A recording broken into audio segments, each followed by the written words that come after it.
Baik. Assalamualaikum warahmatullahi wabarakatuh. Selamat malam, salam sejahtera bagi kita semua. Shalom, Swastiastu, Namo Buddhaya, Salam Kebajikan.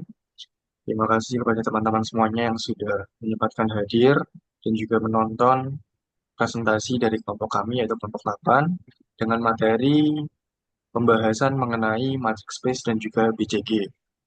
Untuk itu, tanpa berlama-lama lagi, perkenalkan nama saya Alifian Gani dengan NIM 2308102011137, dilanjutkan oleh rekan saya. Saya Bima Umar Batistuta dengan akhiran NIM 1138.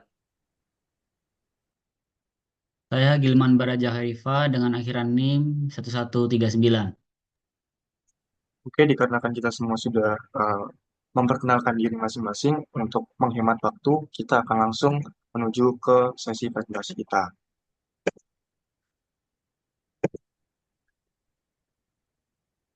Oke, baik. Di sini terdapat keterangan pertama, yaitu pembahasan materi kita, matrix space dan BCG, nama kelompok, dan ini analisis rumusan masalah. Terdapat 5 rumusan masalah yang akan kami bahas pada pertemuan kali ini. Yang pertama terkait pengertian matrix space dan juga BCG. Dilanjutkan, yang kedua adalah bagaimana penggunaan matrix space dan juga BCG. Yang ketiga, kelebihan. Yang keempat, kekurangan. Dan yang terakhir adalah step strategis. Selanjutnya, untuk rumusan yang pertama akan dijelaskan oleh rekan saya.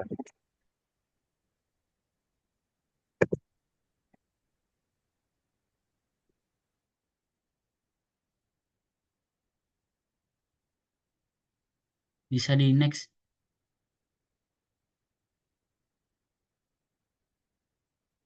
Oke. Sebelumnya kita langsung ke materi aja ya. Yang mana pertama ada pengertian matrix space dan BCG. Slide sebelumnya.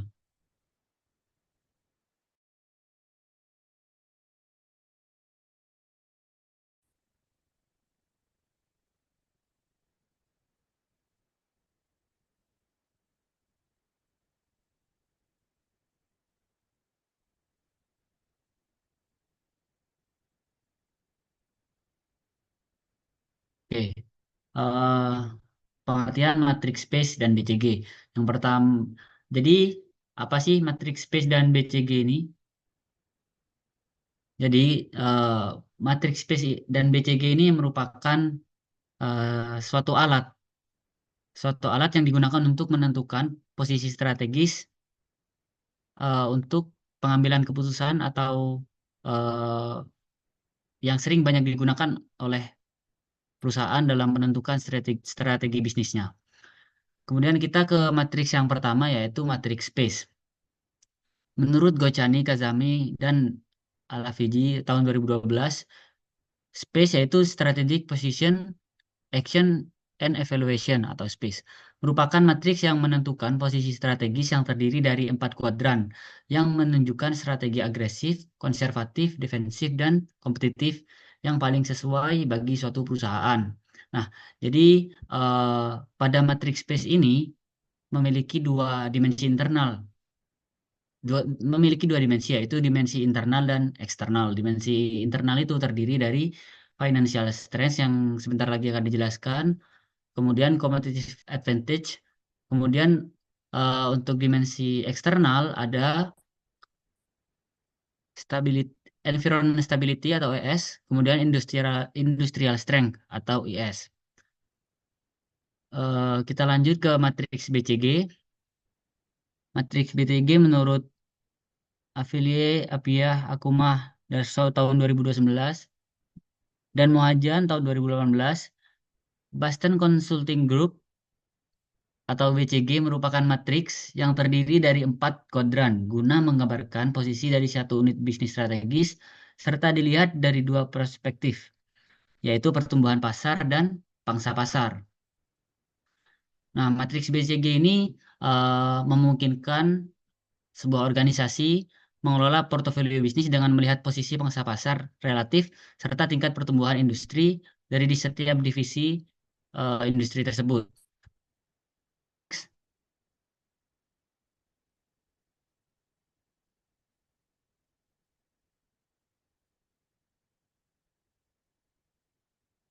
Ini kita ke bagian matriks space yang tadi ya, yang tadi saya sampaikan.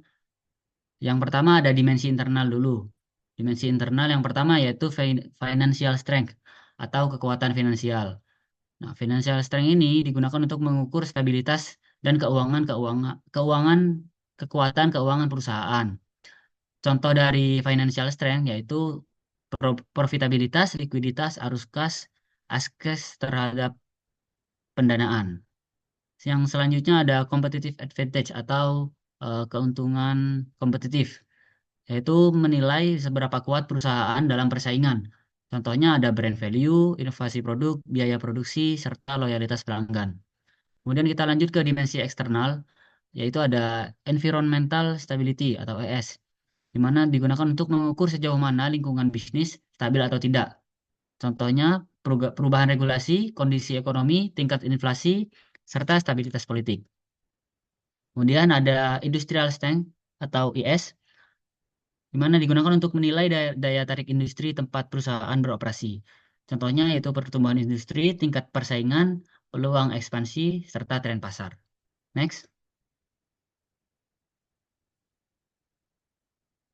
Nah, berikut ini adalah gambar matrix space ya, bisa dilihat bersama-sama. Terkait detail matrix space nanti akan dijelaskan oleh rekan saya. Bisa di next dulu.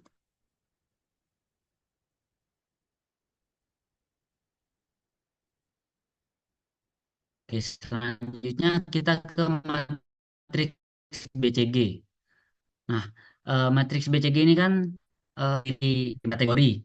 Nah, empat kategori ini menggambarkan masing-masing kategori dalam kondisi keuangan perusahaan tersebut. Yang pertama ada dog atau anjing. Jadi dog di sini adalah pangsa pasar yang rendah serta pertumbuhan industrinya rendah. Strategi yang cocok ialah eh, divest atau menutup atau menjual unit bisnis yang tidak menguntungkan. Kemudian ada question mark atau tanda tanya, di mana pangsa pasar rendah, pertumbuhan industri tinggi. Strategi yang cocok ialah build atau meningkatkan investasi atau likuidasi jika bisnis tidak berkembang. Kemudian ada star atau bintang, di mana pangsa pasar tinggi, pertumbuhan industri tinggi. Strategi yang cocok ialah hold atau mempertahankan posisi dominan di pasar dengan investasi yang berkelanjutan. Yang terakhir ada cash cow atau sapi perah, di mana pangsa pasar tinggi, pertumbuhan industri rendah. Strategi yang cocok ialah harvest dengan menggunakan investasi dan meningkatkan profitabilitas. Next. Nah, yang ini yang ditampilkan sekarang ialah gambar dari matriks BCG, yang mana tadi ada bintang, star atau star, terus yang tanda tanya itu question mark, kemudian yang gambar anjing atau yang warna hijau itu dog tadi ya, kemudian yang terakhir ada cash cow yang warna biru itu. Lebih detailnya nanti akan dijelaskan juga oleh rekan saya. Bisa next.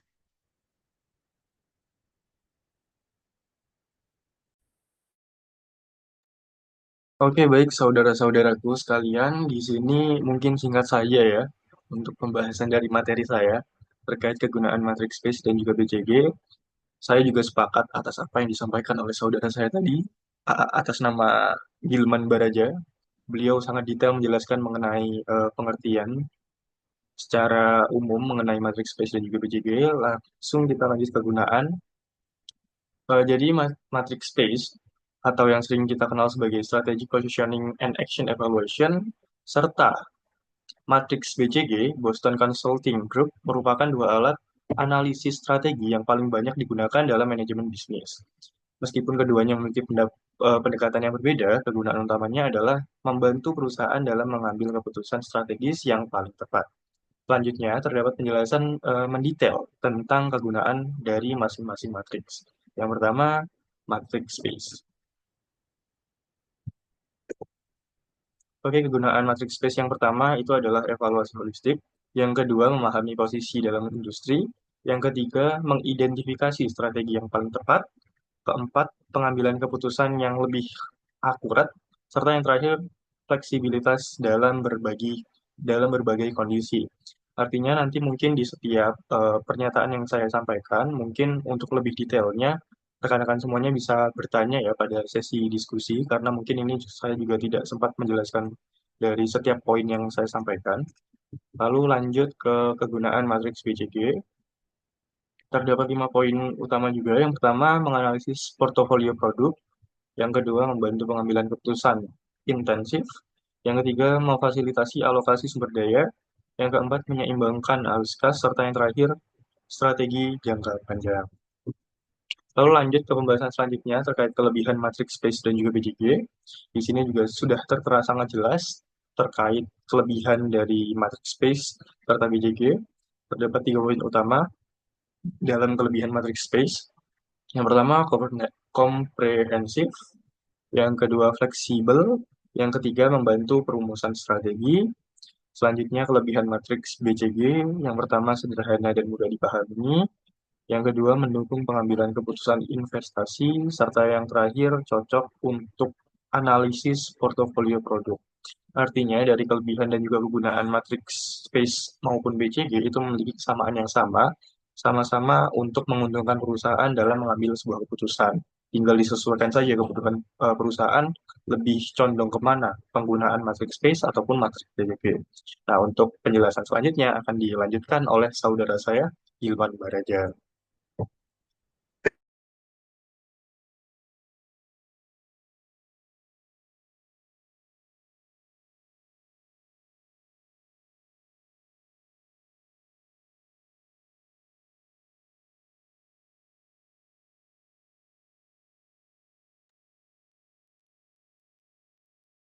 Oke, baik. Selanjutnya ialah kekurangan dari matriks space ya. Yang pertama dari kekurangan matriks space tadi ialah penilaian yang cenderung subjektif. Jadi hasilnya itu bergantung pada opini individu atau tim yang menganalisa kasus atau masalah tersebut. Kemudian yang kedua kurang fleksibel yaitu tidak mampu menyesuaikan diri dengan perubahan yang cepat dalam industri pasar. Yang ketiga kurang spesifik karena hasilnya hanya menunjukkan posisi strategis perusahaan, tidak spesifik memberikan solusi strategis. Yang keempat ialah kurangnya interaksi antar faktor. Jadi matriksnya hanya mengelompokkan faktor ke dalam 4 dimensi tanpa ada interaksi antar faktor. Next.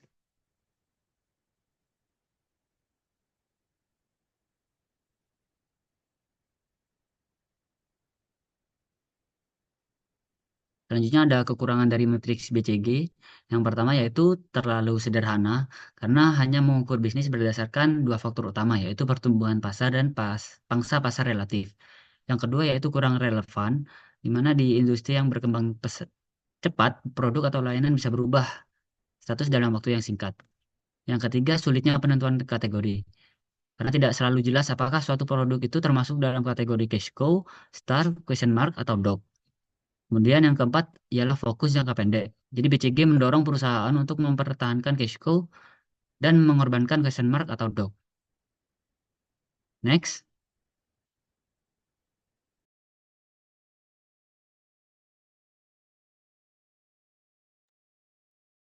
Oke, selanjutnya kita akan masuk ke bagian studi kasus. Jadi di sini kita akan mengambil studi kasus dari PT Telkom Tbk, yaitu perusahaan yang bergerak di bidang telekomunikasi. Jadi yang pertama kita akan menganalisis terlebih dahulu posisi dari PT Telkom ini sebagai apa di lingkungan persaingan, sebagai market leader kah atau sebagai pendatang baru, itu kita bisa tentukan dengan matrix space gitu. Jadi yang di matrix space ini kan kita akan menganalisis melalui dimensi dua dimensi yaitu internal dan eksternal. Yang di internal kita akan menganalisis suatu kekuatan finansialnya, financial strength dan juga competitive advantage. Jadi di financial strength ini nanti kita akan mengukur bagaimana PT Telkom itu mengelola keuangannya, bagaimana arus kasnya, dan bagaimana kesehatan dari laporan keuangannya. Dan di competitive advantage ini kita akan membahas tentang potensi pertumbuhan pangsa pasarnya. Apakah pangsa pasarnya itu besar atau gimana tanggapan pelanggan terhadap produk-produk dari PT Telkom itu sendiri. Dan di bagian eksternal itu dilihat dari 2 aspek, yaitu environmental stabilities atau stabilitas lingkungan di tempat PT Telkom itu berada, dan juga industri strength atau kekuatan industri lah. Maksudnya kekuatan industri ini yaitu seberapa baik industri itu berkembang di masyarakat gitu loh. Contohnya adalah kebijakan pemerintah yang mendukung industri telekomunikasi ke arah yang lebih baik. Itu seberapa besar lah support dari pemerintah itu seberapa besar. Contoh yang kedua adalah pertumbuhan industri, yaitu pertumbuhan industrinya mengarah yang positif atau kompetitif gitu. Dari sini kita akan beri rating. Contoh ya, net income Telkomsel tahun 2008 adalah 11.422 triliun. Nah, ini mungkin adalah jumlah yang sangat besar. Jadi kita kasih rating 4. Nah, ratingnya ini kita kasih dari 1 sampai 4 atau minus 1 sampai sorry. Ratingnya itu kita beri skala antara 1 sampai 6 atau minus 1 sampai 6 gitulah. Di financial strength dan dengan environmental stability ini kan nanti ada di sumbu vertikal, sedangkan CA dengan IS ini kita nyebutnya CA dengan IS ya, itu di sumbu horizontal. Jadi cuma nentuin aja ini seberapa baik begitu. Kalau baik kita kasih rating 6, mendekati 6 lah. Kalau buruk kita kasih rating mendekati 1. Ataupun kalau yang di minusnya antara minus 1 sampai 6, minus 6 itu kita kasih kalau yang baik itu kita kasih mendekati minus 1, kalau yang buruk itu kita kasih rating mendekati minus 6 gitulah. Jadi ini hasilnya. Dan yang dihitung nantinya kita akan menentukan rata-ratanya. Dari jumlah ratingnya itu kita cari rata-ratanya gitu. Nah, ini kita sudah menemukan ya, ini perhitungannya. Jadi di sumbu E kita ini kan nyari titik ya, di titik koordinat itu kita cari berapa. Nah, titik itu yang menentukan posisi dari PT Telkom itu dalam persaingan. Nah, di sumbu E kita cari itu adalah di IS, yaitu industry strength, dengan CA, competitive advantage. Nah, itu kita tambahkan. Hasilnya adalah minus 1. Sementara di sumbu Y, itu kita tambahkan antara financial strength dengan environmental stabilities, yaitu kita peroleh hasilnya 1,7. Nah, di titik koordinat kita gabungin ini. Sumbu E titiknya berapa dan sumbu Y titiknya berapa. Temukanlah titik koordinatnya adalah min 1,1,7. Next. Nah, di titik minus 1,1,7 ini kita peroleh di sini titiknya. Nah, ini kan di matrix base itu dibagi menjadi 4 kuadran, yaitu agresif, konservatif, defensif, dan kompetitif. Nah, di konservatif, ini kan PT Telkom itu berada di kuadran konservatif. Nah, maksudnya adalah PT Telkom ini memiliki kekuatan finansial yang cukup kuat, tetapi dengan keunggulan kompetitif yang kurang baik. Nah, itu kan mendekati minus 2. Ini skalanya minus 2.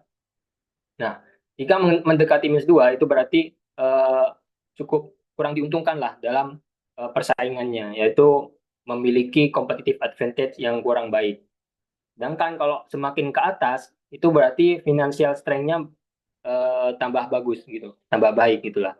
Nah, bisa disimpulkan bahwa di kuadran konservatif ini, yaitu tadi, PT Telkom ini memiliki kekuatan finansial yang cukup kuat, tetapi memiliki keunggulan kompetitif yang kurang baik, kurang diuntungkan lah. Mungkin karena adanya pesaing-pesaing yang muncul seperti XL atau ISAT gitu. Nah, kalau di konservatif ini, PT Telkom ini bisa mengadaptasi strategi yang dapat diterapkan pada posisi ini adalah pemeliharaan stabilitas, yaitu menjaga stabilitas operasionalnya, pengoptimalan operasi, dan peningkatan efisiensi. Dengan peningkatan efisiensi kan bisa menghemat biaya menjadi lebih sedikit gitulah, yang nantinya akan meningkatkan keuntungan. Next.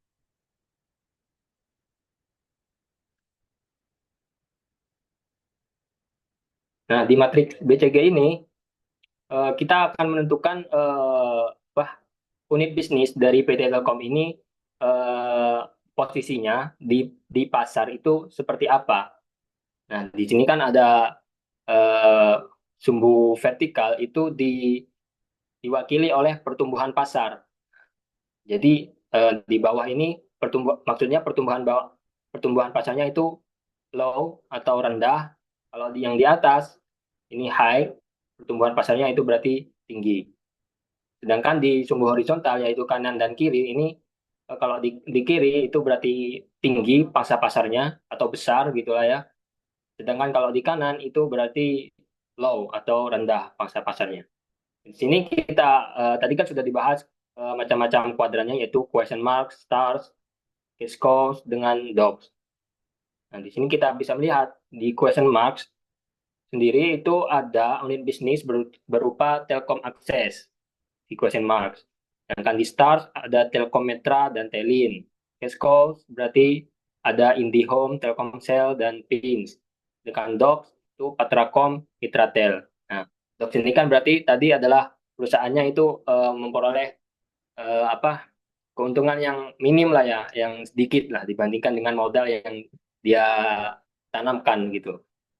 Nah, strategi untuk setiap kuadran itu di kuadran question marks atau Telkom Access ini bisa melakukan strategi berupa tingkatkan pemasaran, pengembangan produk, dan kembangkan pangsa pasar gitu. Sedangkan yang di Stars atau di Telkometra ini bisa eh, strateginya berupa inovasi produk, perluas pangsa pasar, atau pemasaran agresif. Gencar lah, melakukan pemasaran lebih gencar gitu. Dengan di cash cow itu kan ada IndiHome, Pins, dan Telkomsel. Itu bisa melakukan efisiensi dengan dan mempertahankan posisi pada pasar gitu. Dengan kalau di Docs itu kan berarti dia mau bangkrut lah. Ini Patracom ini berarti mau bangkrut kalau di posisi Docs. Jadi ya kita kurangi aja. Apa solusinya adalah kurangi investasi di unit bisnis itu. Mungkin sekian.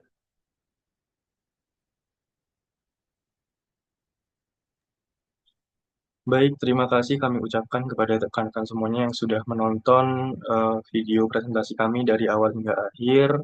Saya mewakili kelompok saya yang sangat saya cintai dan yang saya banggakan mengucapkan permohonan maaf bila mana terdapat kesalahan baik disengaja atau tidak. Sekian terima kasih dapat kami akhiri. Wassalamualaikum warahmatullahi wabarakatuh. Minal aizin wal faizin. Selamat menunaikan ibadah puasa. Selamat menunaikan ibadah puasa. Pak izin, kalau Pak izin.